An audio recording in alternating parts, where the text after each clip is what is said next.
Exactly 6 p.m. in Cairo, ladies and gentlemen. Time to look up at the news bulletin from Channel 2. I'm Hanan Al-Khouli. Now we start right away with the headlines.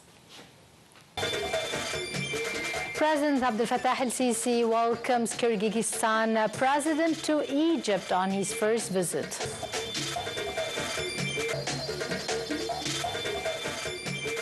Egypt and Kyrgyzstan hold their first business forum.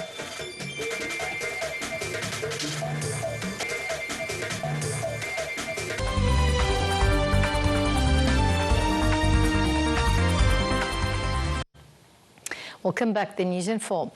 President Abdel Fattah el-Sisi expressed Egypt's keen interest in boosting bilateral cooperation with the Kyrgyz Republic in different areas of mutual concern. The president also hailed the Kyrgyzstan's decision to open an embassy in Cairo as a strategic step to push bilateral relations in economic fields, trade and investments. The remarks were made as the head of state received the president of Kyrgyzstan, Sadir Japarov, who is paying a first official visit to Egypt by a Kyrgyz president. Presidential spokesman Mohammed El-Shenawi said that the President El-Sisi led a red carpet reception to President of Kyrgyzstan, Sadir Japarov, at Al-Ittihadiyya Palace in Cairo. President El-Sisi welcomed the President Japarov's visit, affirming the importance of the visit, also hailing, of course, the bilateral talks. Later, the two presidents held a closed-door meeting that was followed by an extended meeting joined by delegations from the two states. The president said that consultations to hold joint committee meetings between the governments of Egypt and Kyrgyzstan are of crucial importance for economic, scientific, and technological cooperation. For his part, President Japarov expressed great pleasure for visiting Cairo, congratulating President El-Sisi for the opening of the Grand Egyptian Museum and also appreciated the Egyptian active role in reaching the Gaza ceasefire deal that was crowned by the Sharm el-Sheikh Peace Summit, calling for fulfillment of the deal. He also briefed President El-Sisi on his country's vision over developments in the Central Asia region. Prime Minister Dr. Mustafa Madbouli witnessed today the joint Egyptian-Kyrgyz Economic Republican Roundtable and Business Forum, along with the visiting Kyrgyz president in Cairo. He held at the premises of the Investment Authority, and the roundtable was joined by the several ministers and senior officials by both the Egyptian and the Kyrgyz sides. The Prime Minister said that Egypt highly appreciates the historical ties linking Egypt and Kyrgyzstan, adding that the business forum aims to review opportunities for different economic cooperation, trade, investment, and the education between the two countries. Prime Minister Madbouli welcomed Kyrgyzstan's decision to open an embassy in Cairo as a pivotal step to push forward bilateral cooperation and expand the reciprocal visits by officials from the two countries to the other. Kyrgyzstan President Sadir Japarov expressed and addressed the Egyptian-Kyrgyz Joint Business Forum, saying that his country attaches great importance to developing cooperation relations with Egypt, notably in tourism, transport, and hydroelectric energy fields. The Kyrgyz president said that he followed up with administration the Egyptian Development Vision Egypt 2030, which led to great achievements across many economic sectors. He also said that his country seeks to exchange expertise with Egypt in order to implement wide-ranging digital projects.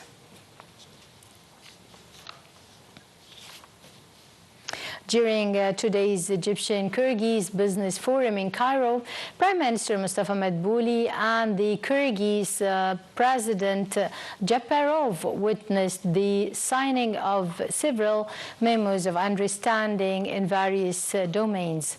The signed agreements covered areas of investment, economic, tourism, renewable hydroelectric energy, transportation and digital transformation, which contributes to expand lots of strategic partnership between the two countries. The agreements reflect both sides' keen interest to strengthen economic ties and to open new perspectives for the business committees in the two countries. Well, Foreign Minister Badr Abdelati stressed the significance of pushing forward increasing trade, exchange and economic cooperation with Kyrgyzstan. Egypt's top diplomat noted in connecting the two countries through multiple transport routes will remove all obstacles facing the flow of trade exchanging movement. Prime Minister Dr. Badr Abdelati was speaking as he received his Kyrgyz counterpart to review means of enhancing bilateral cooperation in various fields, notably the economic, investment, cultural and scientific fields. Prime Minister Badr Abdelati headed to the Algerian capital, Algiers, today.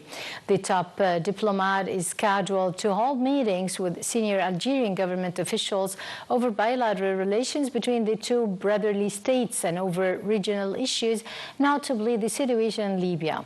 During the visit, Minister Abdelati will participate at a meeting of the tripartite mechanism over the Libya, and that includes Algeria and Tunisia, as well as Egypt, with the attendance of the United Nations Special Envoy for Libya.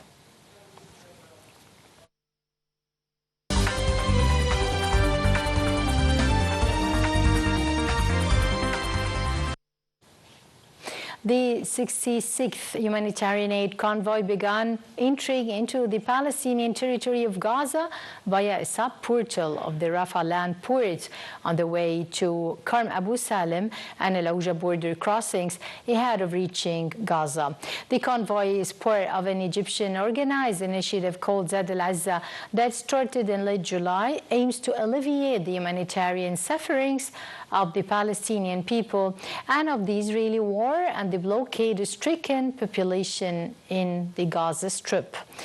It's loaded with thousands of tons of urgently needed food, medical and relief supplies, in addition to petrol and fuel substances.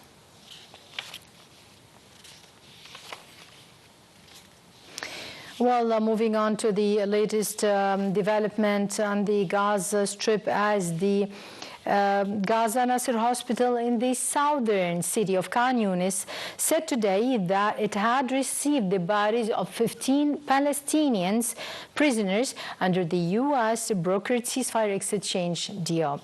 The hospital said that the 10th batch of the bodies of the Palestinian martyrs had arrived at Nasser Medical Complex in the Gaza Strip, numbering 15 martyrs, noting that 285 bodies were received under the agreement in total.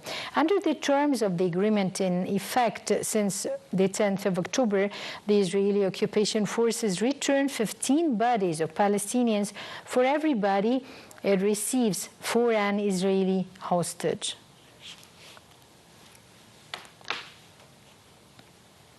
The United Nations said today that an attack on a funeral in the key city of El Obeid in Sudan's central Kordofan region killed 40 people as the rapid support forces looked poisoned in the offensive.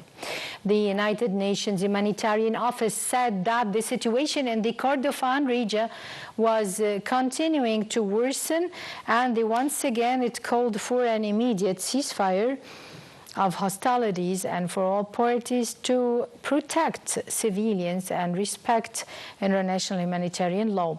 Earlier, the UN Secretary General Antonio Guterres called on the parties to come to the negotiating table, bringing an end to this nightmare of violence now. The crisis in Sudan, which had killed tens of thousands of people and displaced millions more, has spread to new areas in recent days, sparking fears of an even greater humanitarian catastrophe.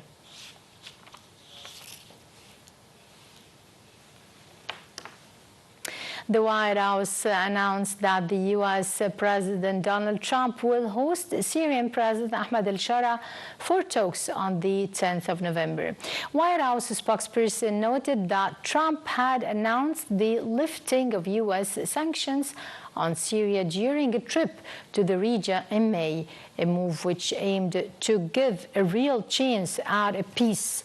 It will be the first ever White House visit by a Syrian head of state, and it will be, of course, a Syria's top diplomat Asad al-Shibani said that last week that Shara would visit Washington sometime early this month to discuss lifting remaining sanctions, reconstruction, and counter-terrorism. Russia said today that its forces were advancing north inside the Ukrainian city of Pokrovsk and clearing out Kiev's troops in a drive to take full control of what has been an important transport and logistics hub for the Ukrainian army.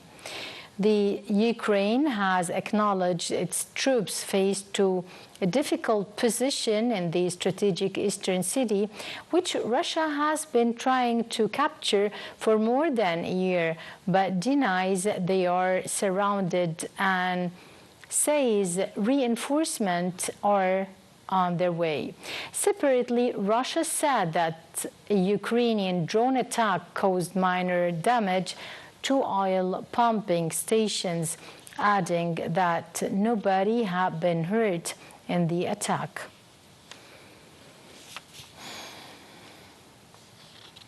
Typhoon Kalimanjaro has left at least 85 people dead, with 75 others missing in the central Philippines. Many of the widespread floods and that trapped people and swept away cars in a hard-hit province is still recovering from the deadly earthquake.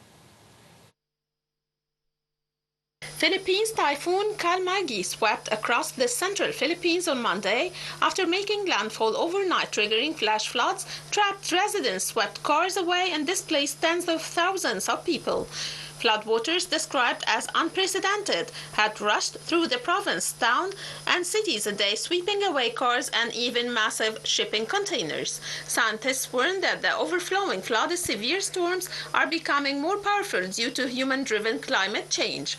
Now that the death toll has risen to 90 people, the Philippine military confirmed that a helicopter, one of 4 deployed to assist typhoon relief efforts, had crashed on an island. The Philippines is hit by an average of 20 storms and typhoons each year, routinely striking disaster-detected areas where millions live in poverty.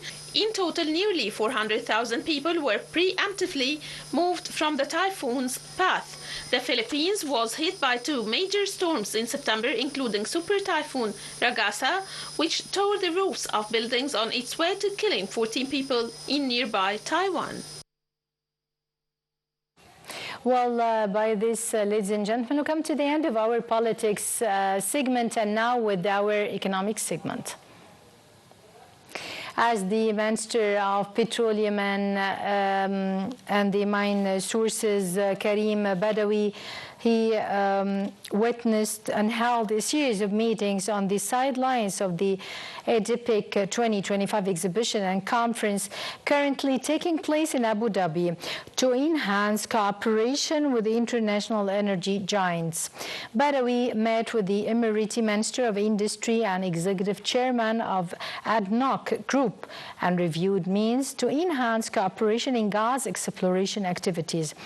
ADIPEC 2025 brings together global energy leaders, including energy ministers from the United Arab Emirates, Saudi Arabia, and Qatar, and CEOs of ADNOC, ExxonMobil, and others, to shape the future of energy, technology, and sustainability.